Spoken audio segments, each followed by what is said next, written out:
சேலம் ஓமலூரில் செய்தியாளர்களிடம் பேசிய தமிழ்நாடு கொங்கு இளைஞர் பேரவை தலைவர் தனியரசு சபாநாயகரால் இபிஎஸ்க்கு நீதி கிடைக்காது என தெரிவித்துள்ளார். 17வது தமிழ்நாடு சட்டமன்ற பேரவை ஒரு புதிய அரசை உருவாக்கி இருக்கிறது. நடிகர் விஜய் ஆட்சி பொறுப்புக்கு வந்திருக்கிறார். பெரும்பான்மை கிடைக்கவில்லை.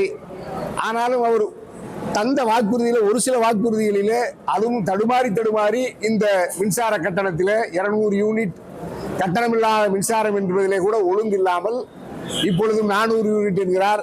2 மாதங்களுக்கு கணக்கிட்டு 500 யூனிட் வரை பயன்படுத்துபவர்களுக்கு 200 யூனிட் இலவசம் என்கிறார்.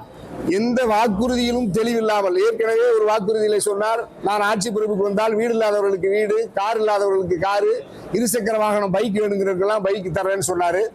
2500 ரூபாய் மகளிருக்கான உரிமை தொகையை உயர்த்தி வழங்குவதாக சொன்னார். இப்பொழுதும் பொதுச் செயலாளராக இருக்கிற ஐயா எடப்பாடிக்கு ஒருபோதும் ஆதரவாக தீர்ப்பை எங்கள் பேரவைத் தலைவர் ஜேசிடி பிரபாகர் ஐயா தரமாட்டார், தர முடியாது.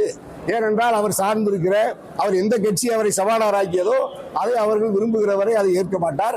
ஆகவே வேலுமணி சி.வி. சண்முகையா அணிக்கு பேரவைத் தலைவர் ஆதரவு நிலைப்பாட்டை எடுப்பார்.